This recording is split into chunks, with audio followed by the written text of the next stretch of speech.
So, anybody having any problems that I can address right away?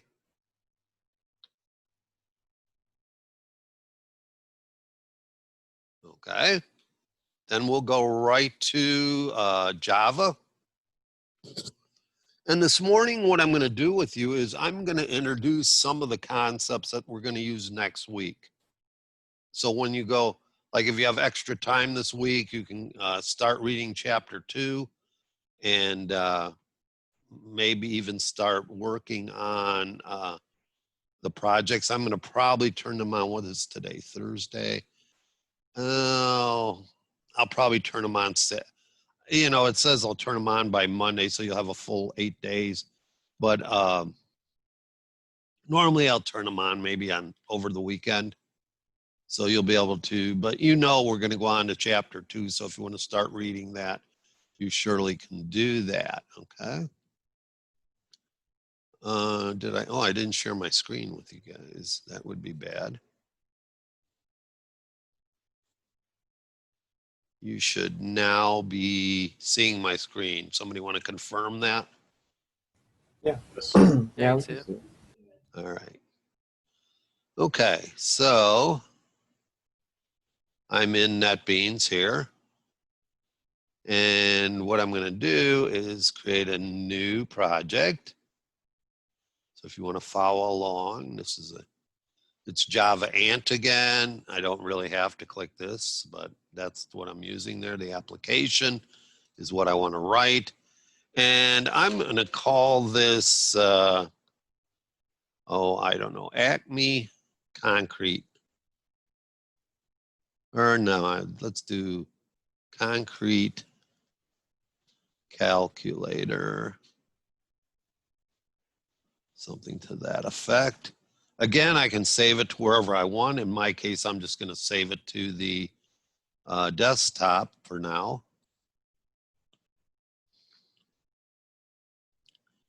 And I blew this up a little bit so you can see. Can you see it better? Everybody able to read this? Or Yeah. if you have a problem, I mean, some of the characters, this font I picked kind of makes a few of the characters kind of goofy, but I think it's of a size. Let me do this. Let's try it in Arial or something instead. That might clear up some of the elephant's kind of cool though. It's a cool name. Let's try Arial.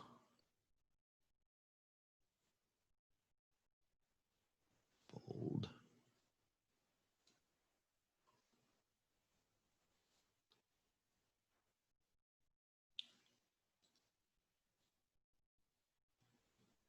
That's a little bit cleaner, I think. Okay, so always, first thing I'm going to do is put in my internal documentation. Again, this internal documentation is towards the goal of making our programs programmer friendly.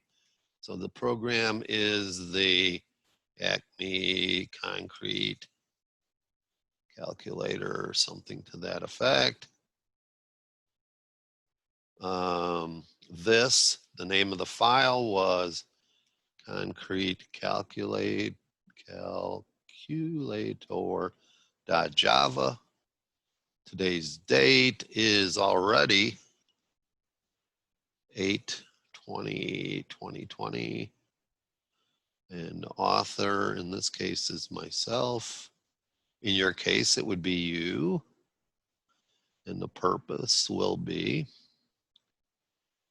a program to calculate how many cubic yards of concrete to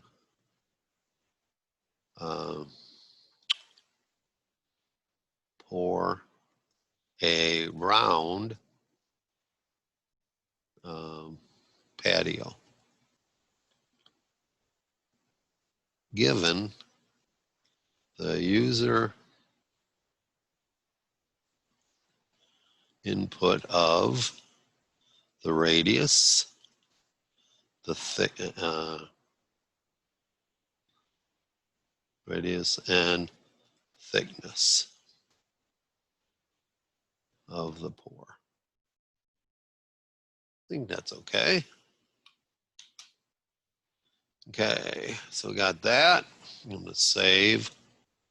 Then I'm going to clean all this up. We're not going to use Java docs. So I get rid of that. And I can get rid of this. That's Java docs.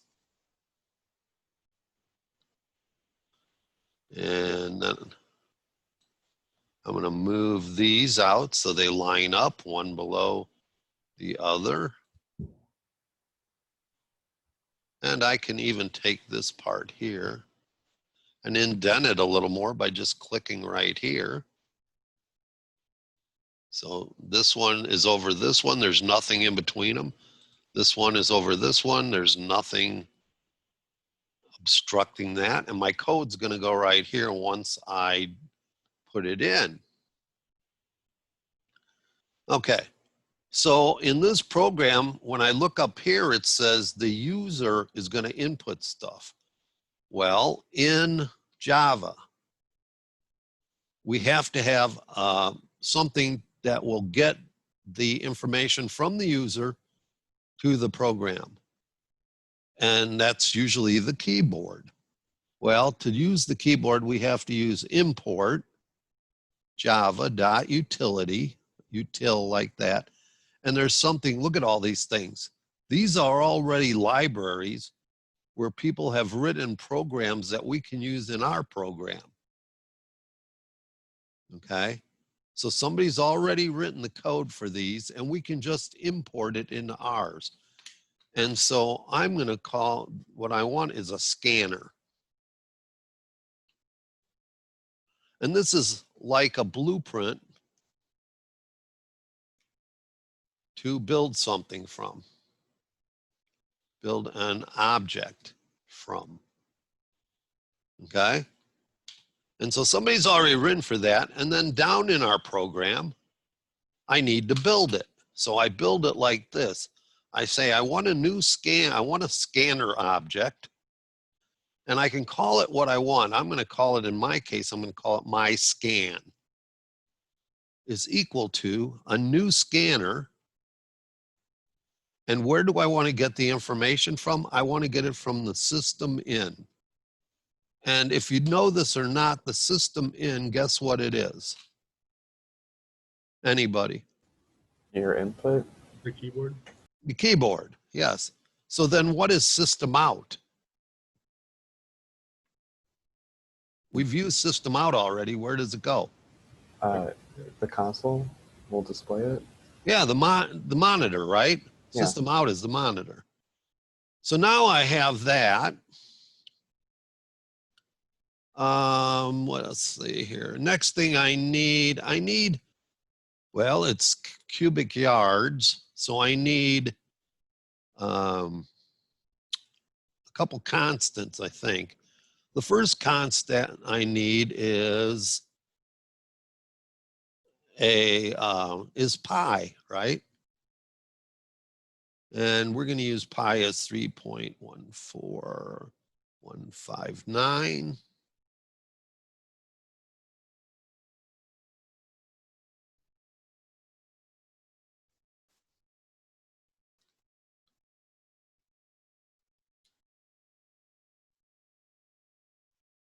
So this is a name, place, and memory to store data that doesn't change. And I named it pi. Notice I'm using uppercase. That's just the convention. I could make it in small letters, but then it wouldn't be as programmer friendly because programmers are expecting any of my constants to be uppercase. I'm going to make another constant, and it's an int. And it's going to be called, I'm going to call it cubic yard. And it's going to be 27. Because there's 27 cubic feet in a cubic yard. So those two are constants. Can't change during program execution. All right. Now, again, you know, I do this because I've done it for so long, but you should plan out your programs, okay? Your programs, take a couple minutes and think about it before you start writing it. What do I need to solve this? What order do I need the stuff to be in? Okay. Logically, what order do I need? In other words, to be able to calculate the cubic yards, I need to first get the length and the width. I'm sorry, the radius and the thickness. So the first thing I'm going to do, first of all, I'm going to put a banner in. And let's do this. I'm just going to say Acme Concrete Calculator.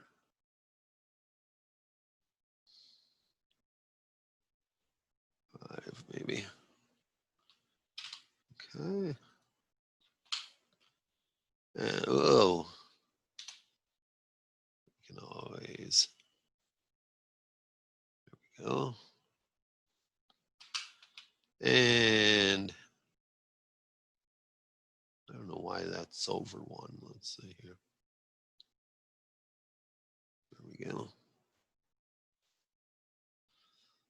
So now I need a prompt. So my prompt is going to be this. And this time I'm only going to use print because I like if I use print alone,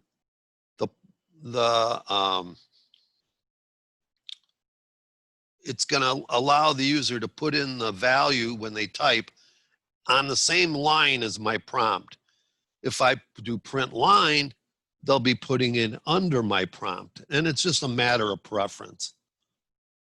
It doesn't matter which one you choose, but I just like them to be right after so enter the radius of the patio, let's say.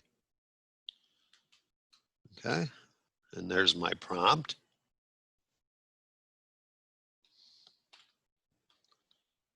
And then I'm going to get that. Now, how do I get it? Well, I need a variable. And the variable, what data type should my variable be? Integer. Okay, if I make it an integer, that means that it would have to be whole feet. They could never have, you couldn't have a patio that had a radius of 10 and a half feet, for example. Would it be double? It'd be double. Okay, so we'll just call it radius.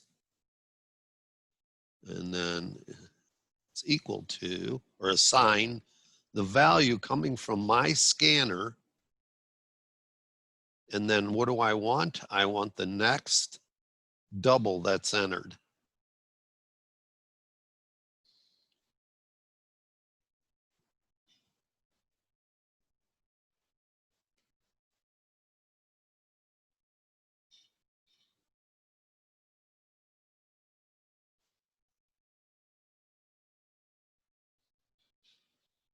Okay, and let's see if it'll in fact do that without crashing. We run it. And there it is. It says enter the radius, and I'll put 10.5 to check. And it doesn't crash, so that seems to be working. Now, again, our programs, as we work through them through the semester, they're going to get better, because right now, if I do this and I type the letter A at the prompt, my program crashes, or what I call ab-ends. It has an abnormal ending because I cannot store the letter A in a double. Okay, you understand? I can store numbers in a string, like my social security number, digits. I can store digits in a string, but I cannot store characters in a number. Alpha characters in a number. So I've got my radius there. And now I need the thickness. So I'll do basically the same thing again.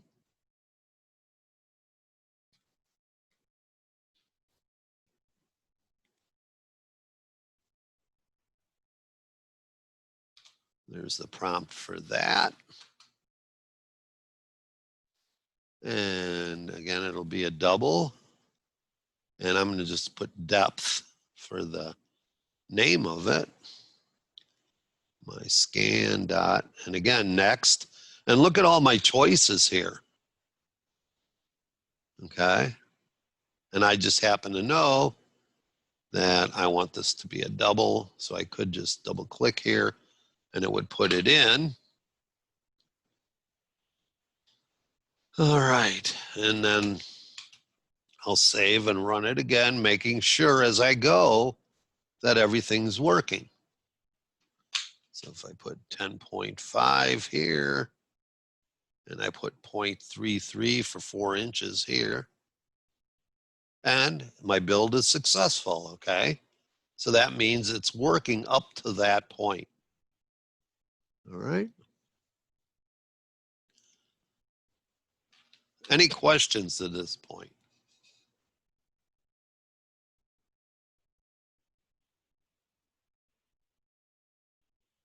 Nobody wants to talk? My scan next double. Which one? Uh, Yeah, that.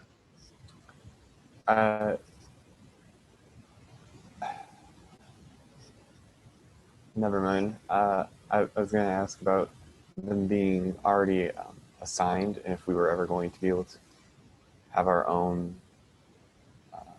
like if they could. You can make it whatever. You can make this read user in or whatever. It doesn't matter what you call the variable here. Okay. But then you choose, what do you want? You know, if it's an integer, you're going to have next int. If it's a Boolean, it'll say next bool. If it's a string, guess what? It's just next. In other words, if you wanted to get a name from somebody, it would look like that. Oh. And this would say string out here. Okay? So it just depends on what you're going to put here after the dot as to what you're trying to get from the user. Again, we also want these to be prompts should be user friendly.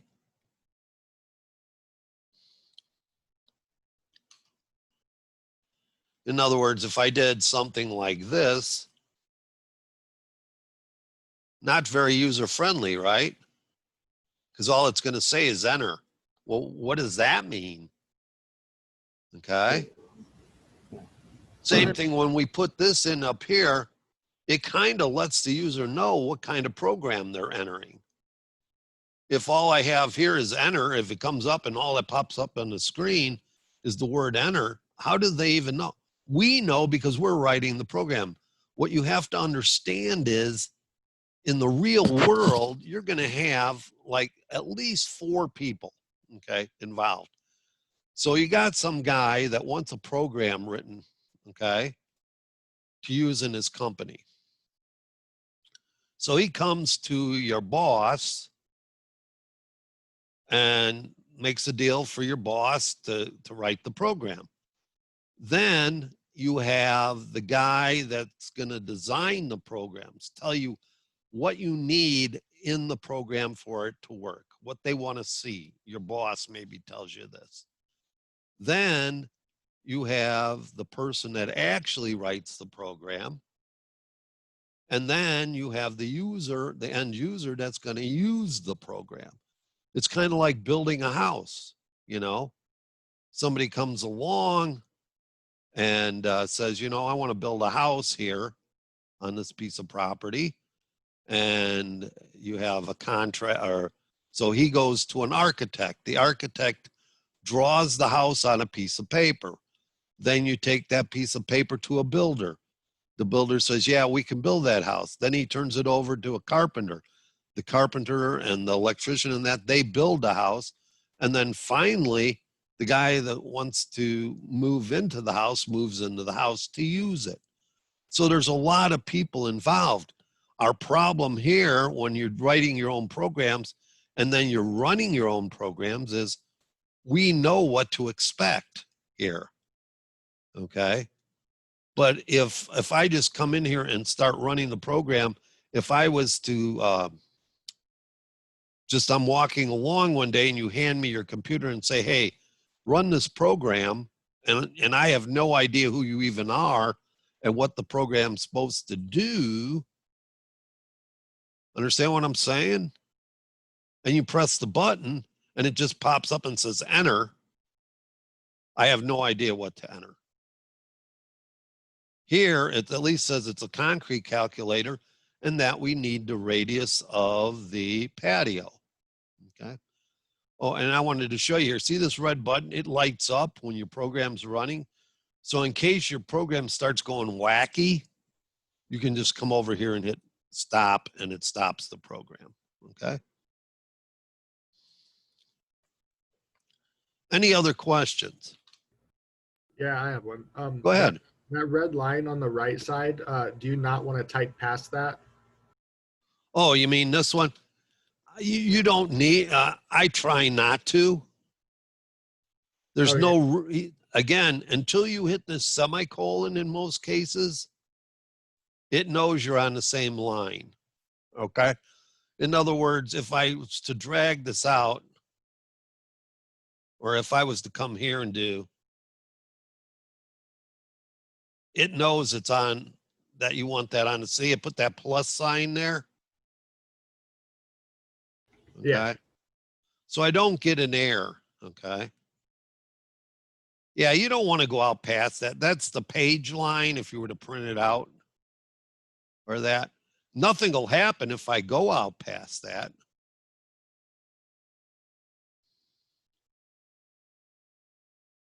Okay. And my program would run fine.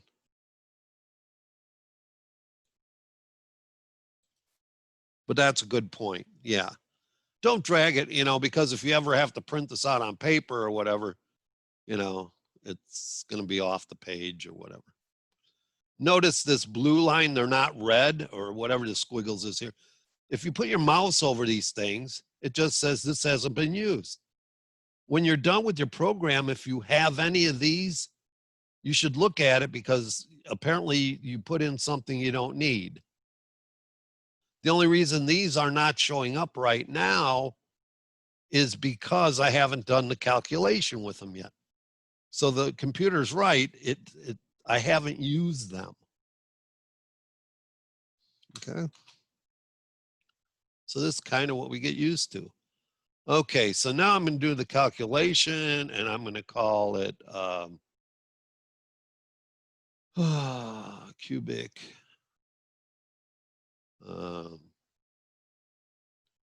Let's see here.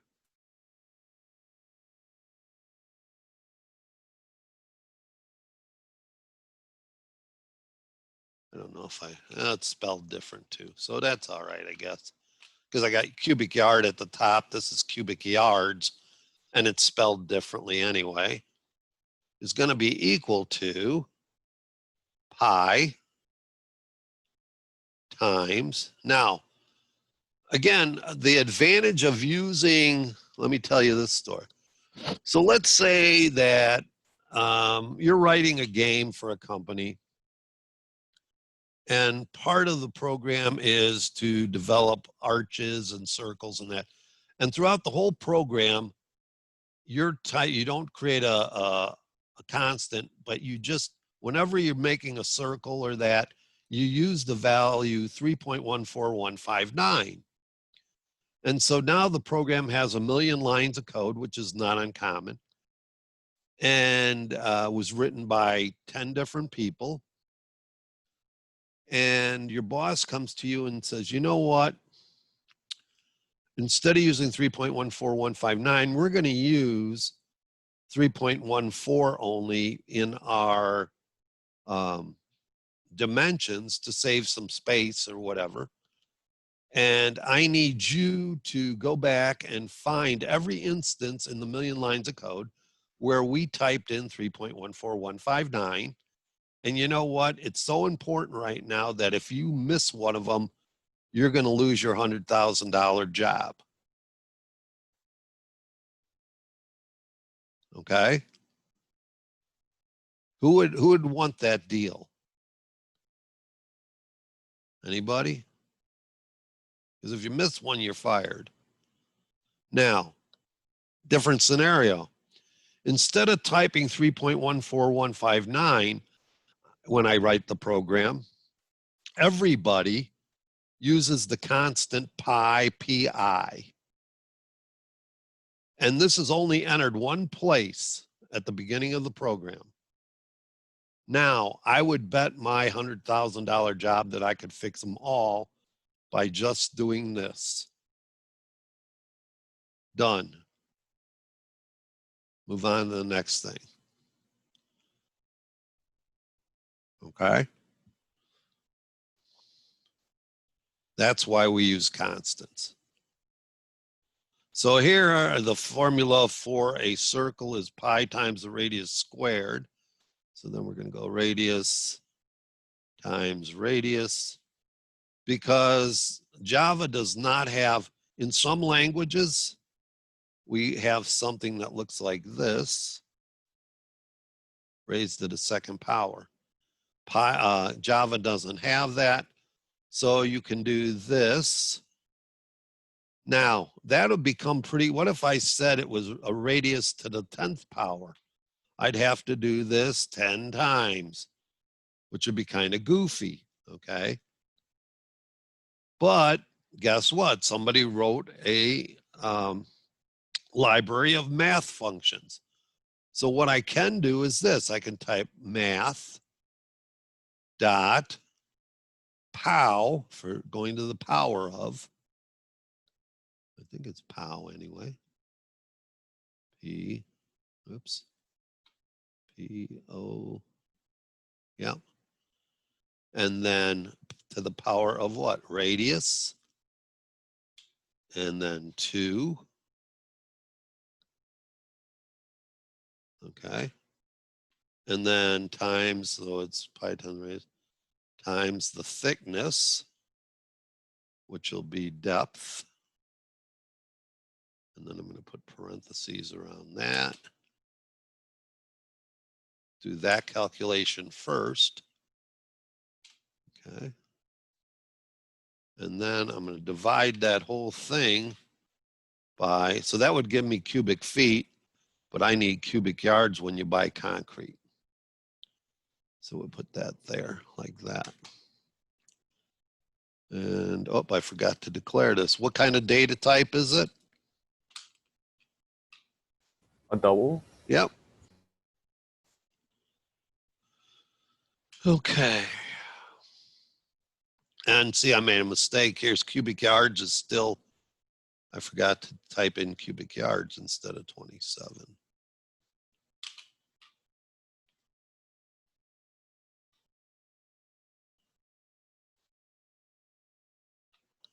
Yard. Okay, so there's my calculation. And I can test it. It's not going to print anything yet, but. So if I do 10.5 here, 0.33 here, it's successful. So it didn't crash, so that's a good thing. One thing you're going to find is sometimes you get in a hurry, you'll still be here and you'll run the program and the cursor won't move here. It won't have the, and you'll start typing in here. So just something to be aware of. Okay. So I got that. Now I'm going to do this so you know that they're the same thing.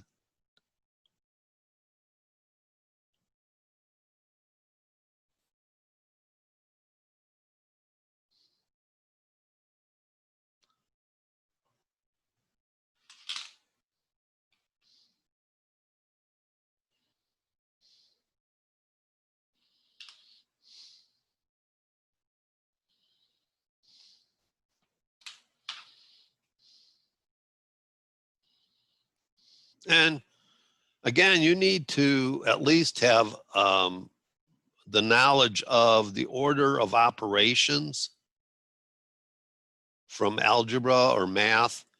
Again, we do, at least in this language, we do multiplication and division first, then addition and subtraction, et cetera, okay? So if there's ever any question on the order you want to do things in, we use parentheses. There's nothing wrong with doing parentheses, you know, for understanding. Again, programmer friendliness. But these two things do the same thing, these two lines. All right, so now I need system.out.println. Notice I do not do my math inside the print. Okay, in other words, what I'm saying here is I took the time to calculate this out versus putting it into, like when we did the literals, we put the calculation right in the print line. Here, now that I can use variables, I'm going to do the math prior to printing out what I want to print out.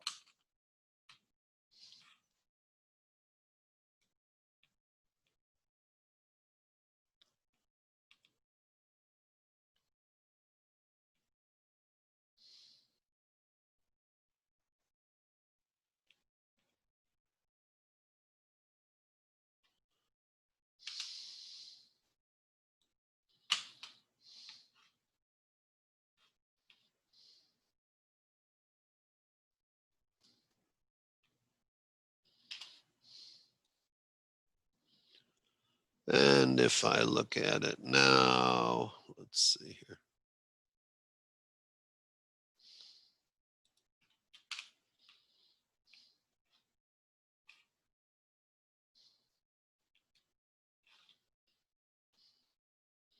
And you can see that I need almost 4 yards of concrete.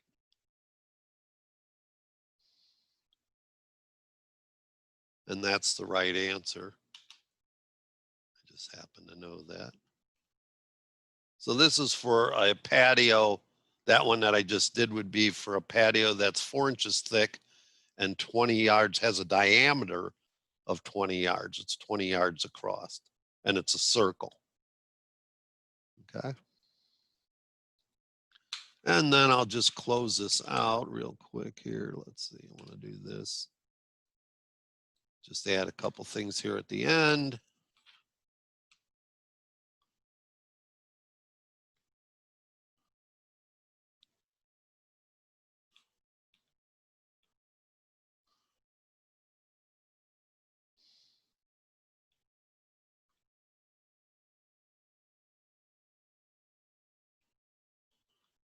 And then down here for the programmer,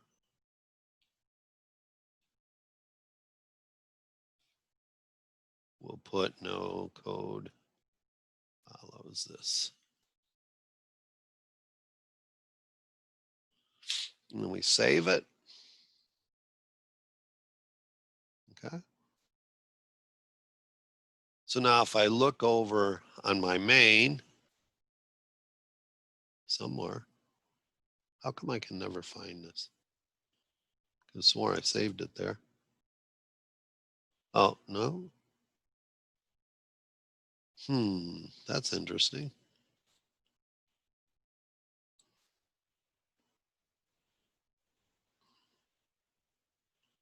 says it's saved. We have to close it. Shouldn't have to. Oh, there it is. Duh. Okay, so here it is. Again, I don't even need to open it. I go here, send to compressed. Now I've got one with the zipper here. I go over to my, I go over to my portfolio.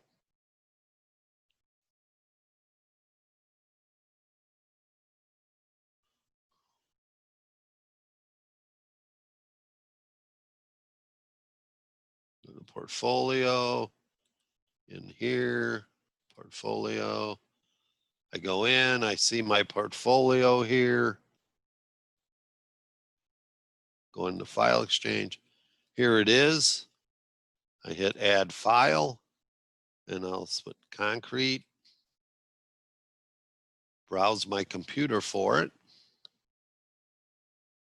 Look for the one with the, and it says compressed.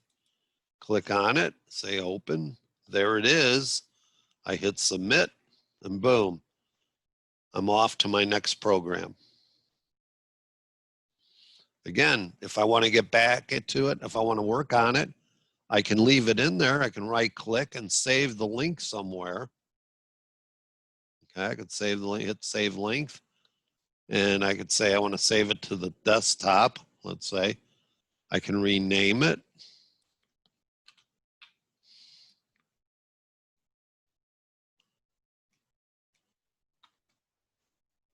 Hit save.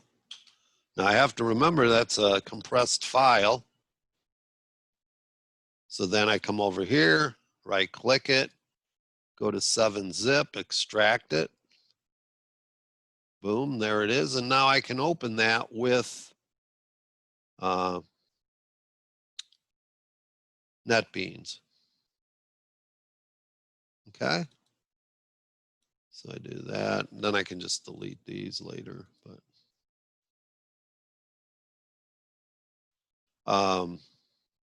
going back here to NetBeans.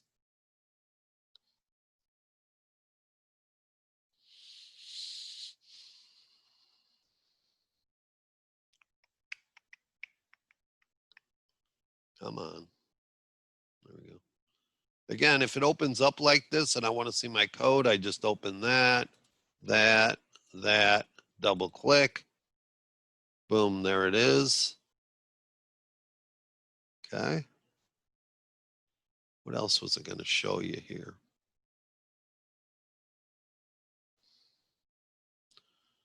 But you're going to be using this all the time. Whenever you get user input, even to the point where we have programs that run and then all it does at the end is says, do you want to continue? You still need a scanner for those to work. So here you had an example on how to use that. You have an example on constants, on how to use the scanner and get variables. You got variables here, good prompts, introduction to one of the math libraries, and just a nice little program. Okay. Most of the math functionality, oh, I'll show you something. I can go ahead and rem out this whole, change it into a remark by just clicking here. Okay, now that's all remmed out. If I run it, nothing happens. It'll just say, yep, it ran. Okay. So sometimes when I'm working on stuff, I remove some stuff. And then if I want to switch it back, I can just go like that and click this one and it removes the double slashes that are one way. This is one way to make a comment. This is a block comment that starts with the slash splat and ends with a splat slash. Or I can do what I did here and use the double slashes. And as you can see, I can use the double slash anywhere and put a small comment in if I wish to do so. But let me go back, do this again. I want to show you one thing, or at least one thing. One math thing that you may not be familiar with would be this. And I'm going to break one of my own rules. I'm just going to make this a system out print. I'll call it example.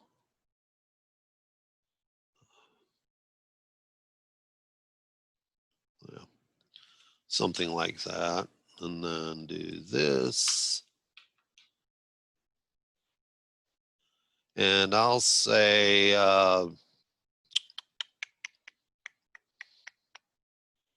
let's go 10 divided by 3.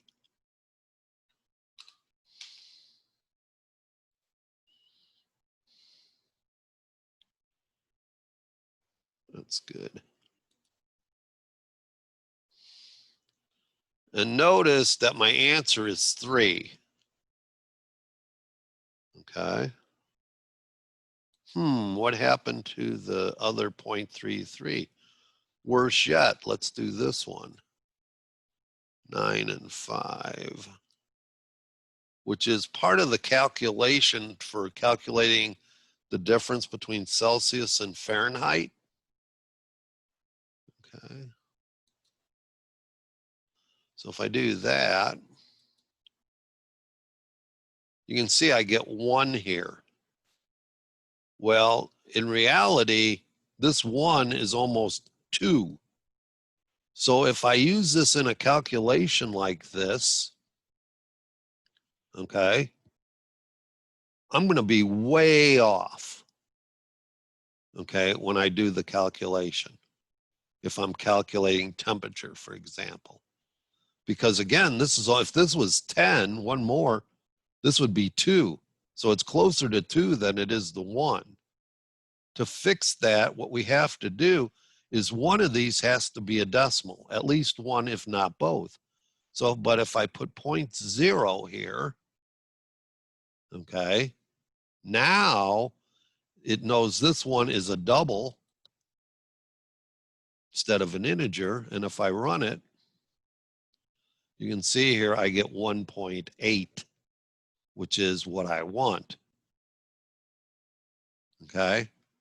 So my thing there is, again, if you use 2 integers and you divide them, your answer is going to be in integers. If you want it to be more accurate, okay, then you have to have at least one of them have a decimal point. Okay. Next thing I want to show you. So that's called integer division. If you use both integers, it's going to do integer division automatically. Some languages use a different symbol to do integer division. Java does not. Here's another example.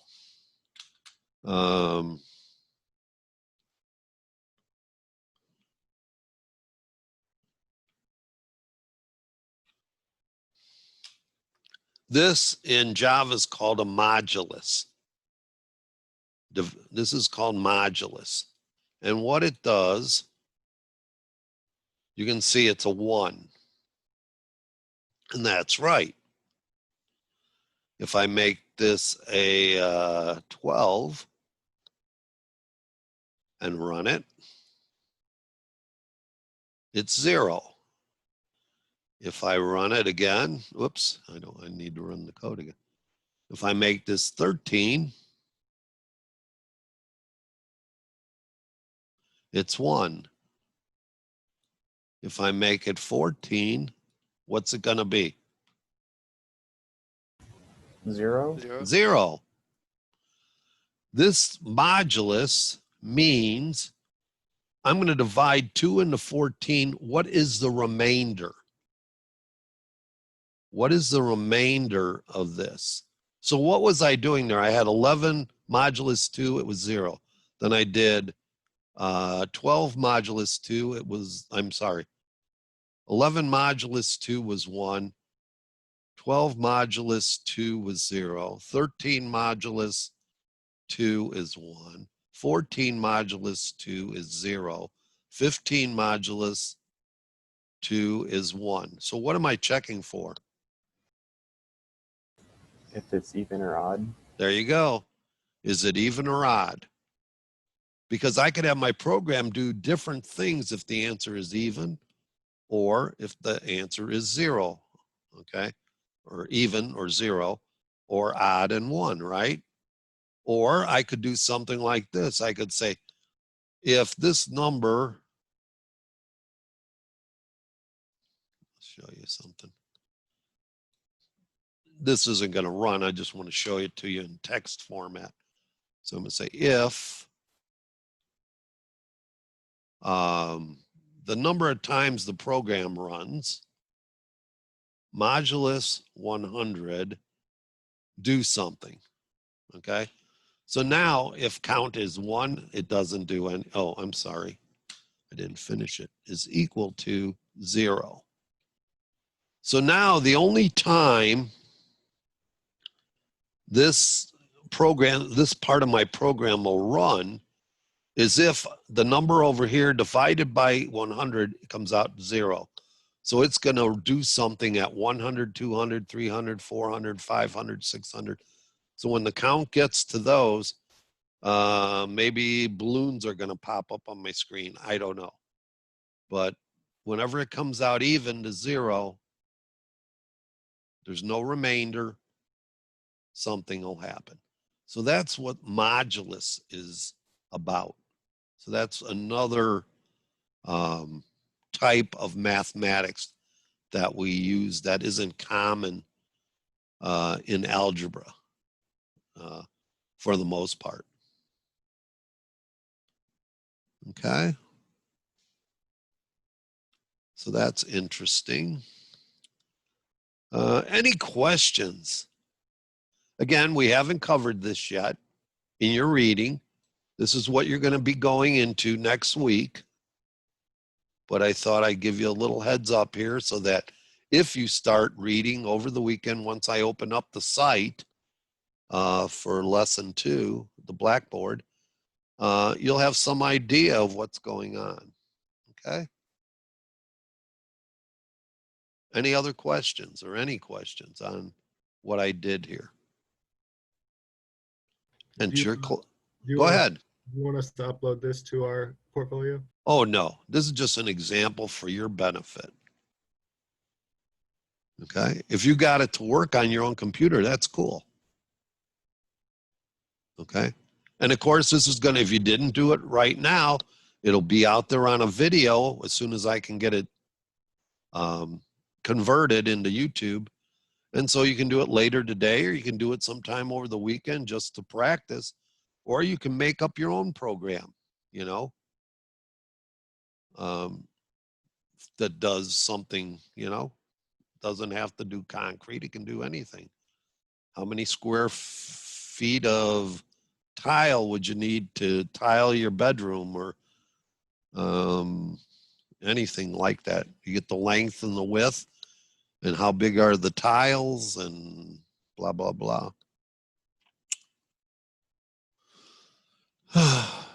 All right, so then if I want to get rid of this over here, I can just come over here, close it.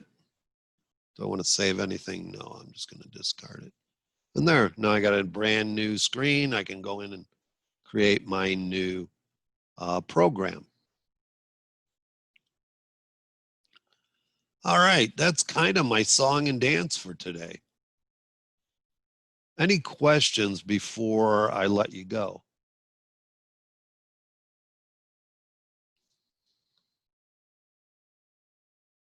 Sweet. I'm going to stop recording now.